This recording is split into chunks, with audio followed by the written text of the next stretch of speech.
Have you ever looked at your cat, really looked at them, and felt something you couldn't quite name? Not just love, something older than that, something that felt almost like relief. Most people think it's simply because cats are cute, easy to be around, no drama. A simple reason for a simple feeling.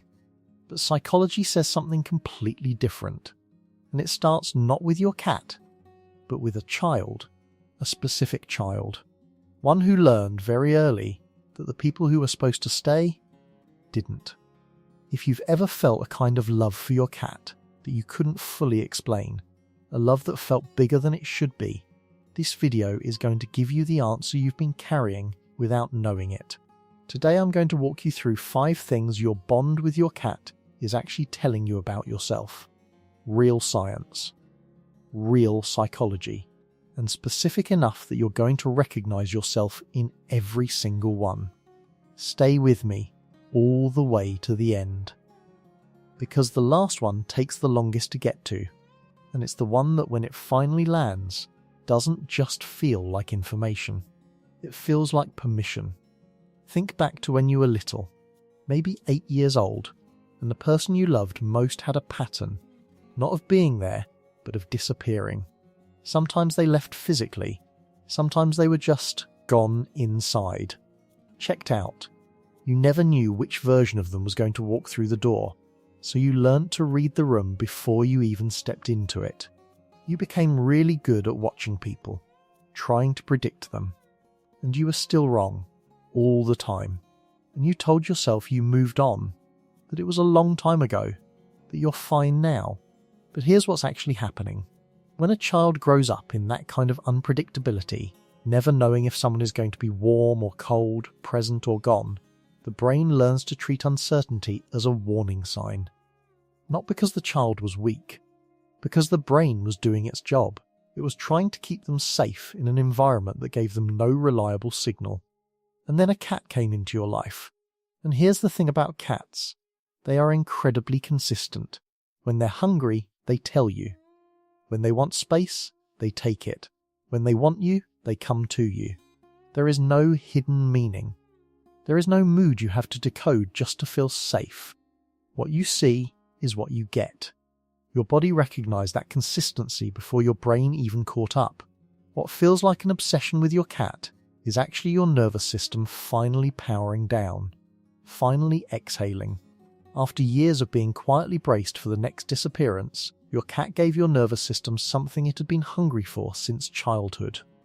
Predictability, safety, something that stays.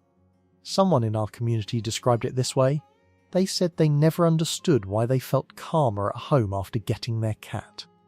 Not just happier, calmer. Like something in their body that had always been tense had finally let go. That wasn't a coincidence. That was biology. The next time you feel that pull towards your cat, that need to know where they are, to feel them nearby, don't dismiss it. Notice what it feels like in your body. That is not neediness. That is a nervous system that has finally found something it can trust. You've done it. Almost everyone watching this has done it. You've told your cat something you've never told another person. Something real. Something about how you actually feel. Maybe late at night when everything got too heavy and your cat just sat there, looking at you. And you talked. Because it felt safe in a way you couldn't explain. You tell yourself it's because they can't repeat it, that you were just talking to the air. But here's what's actually going on. When a child grows up without someone who truly listens, without someone who sees them and stays, they develop a deep, quiet longing to be seen without consequences. To exist fully in front of someone and have that person not flinch, not leave, not use it against them later. A study published in a leading attachment research journal found that people who had early experiences of abandonment showed stronger feelings of calm and connection when interacting with animals than with unfamiliar people. The researchers called it a consequence-free attachment experience. Connection without the risk of rejection. Your cat cannot walk away in disgust. Your cat cannot decide you are too much. Your cat cannot hold what you share against you. your cat just sits there and stays. For someone who learned early that being fully seen was risky, that is not a small thing. That is everything. You are not talking to your cat because you have no one else. You are talking to your cat because they were the first relationship in your life where you could be completely yourself, and nothing bad happened. Pay attention to how you feel after those quiet moments with your cat. That feeling of release. That exhale. That's what safety actually feels like. Your cat is the one who taught you. Now this next part, stay with me, because what researchers have found here is not just interesting. For anyone who grew up with abandonment, it is genuinely remarkable. When a child experiences being left, emotionally or physically, over and over again, the brain actually builds itself around that experience. The parts of the brain that handle trust, close relationships, and emotional safety get wired around the lesson. People leave. This is not a metaphor. This is a real, measurable thing that happens inside the brain. And for a long time, scientists believed that once that wiring was in place, especially from childhood, it was mostly fixed. Then came the research on people and their pets. A study from the University of Vienna looked at adults who had experienced early abandonment. They scanned their brains before, and then again after 6 months of living with a companion animal. What they found shocked the researchers. There were actual physical changes in the parts of the brain responsible for trust and emotional regulation. The brain had not just calmed down, it had reorganized. It had started building new pathways, the ones it never got to build when it was young. Let that actually settle for a moment. Your obsession with your cat, the need to be near them, to care for them, to show up for them every single day, is not a sign of something wrong with you. It is the sign of something healing inside you. Your brain has been using this relationship to practice something it never got to learn the first time around. What it feels like to be in something that is safe, consistent, real. You are not stuck. You are not broken. You are, at a brain level, in the middle of something most people never get the chance to experience. A second shot at learning what safe love actually feels like. Your cat didn't fix you.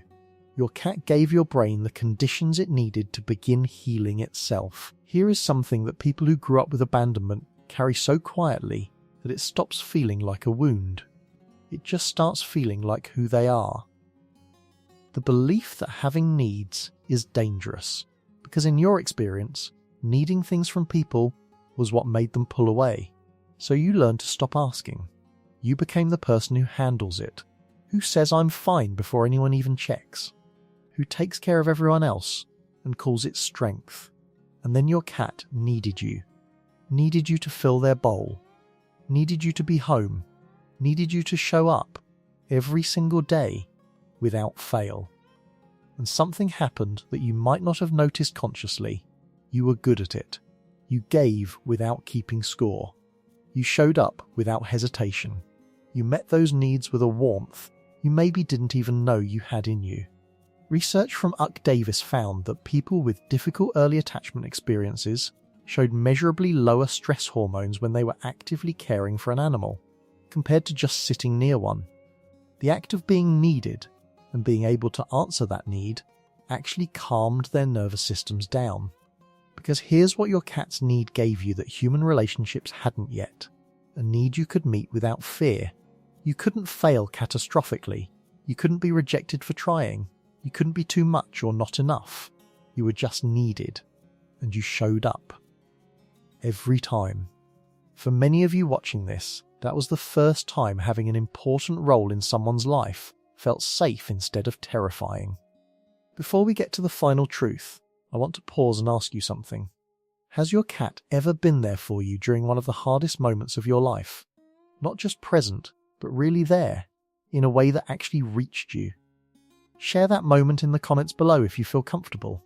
These stories matter more than you know, to this community and to me. Now what comes next is the one I almost didn't include, because it is that specific, and it is the one that when I first shared it, made more people emotional in the comments than anything else on this channel. Here is the thing about abandonment that most people never fully understand. It doesn't just leave a wound, it leaves an unfinished story. A relationship that ended before the child inside you ever got to find out the answer to the one question that mattered most. What does it feel like when someone actually stays? And that unfinished story doesn't go away. It waits. Psychologists call this the repetition compulsion, the deep, unconscious drive to recreate situations that feel like the original wound, not to suffer again, but to finally get a different ending. Most of the time this shows up in painful ways. We fall for people who are emotionally unavailable. We chase connection from people who can't give it. We recreate the original abandonment over and over, hoping that this time, somehow it goes differently. But something different happened for you. You found a cat. And without planning it, without any therapy session or conscious decision, you began writing the ending you never got. You became the one who always came back. You became the consistent one. The one who showed up every morning, every evening, every single time. You created, in the life of this small animal, the experience of being unconditionally stayed for. And here is what the research of Dr. Sue Johnson, one of the world's leading experts on love and emotional bonds, suggests. The brain does not always separate giving secure love from receiving it. The act of being a steady, reliable, caring presence for your cat activates the same parts of the brain involved in experiencing security yourself. By showing up for your cat the way no one showed up for you, you have been quietly teaching yourself what it feels like to live inside something that doesn't leave. That is not obsession. That is completion. Your heart found a safe place to finish a story that was taken from it too soon. And every time you walk through that door and your cat is there, every time you show up again without fail, you are telling the child inside you something they waited their whole life to hear. Some things do stay. Some things do come back. Love, when it is real, does not disappear. Carl Jung once wrote that the most terrifying thing is to accept oneself completely. You spent years not understanding why your cat meant so much to you. Why the feeling went deeper than it seemed like it should. Why it didn't feel like just a pet. Now you know. It was never just about a cat. It was about a child who learnt that love was something that left, and an adult who, quietly, without a map, began learning something different. You didn't just rescue a cat. You found a relationship that was safe enough to practice being whole in. And somewhere in all those ordinary mornings and quiet late nights, somewhere in the middle of all that simple, steady love, you started to believe, just a little, that you might be someone worth staying for. That is not a small thing. That is everything.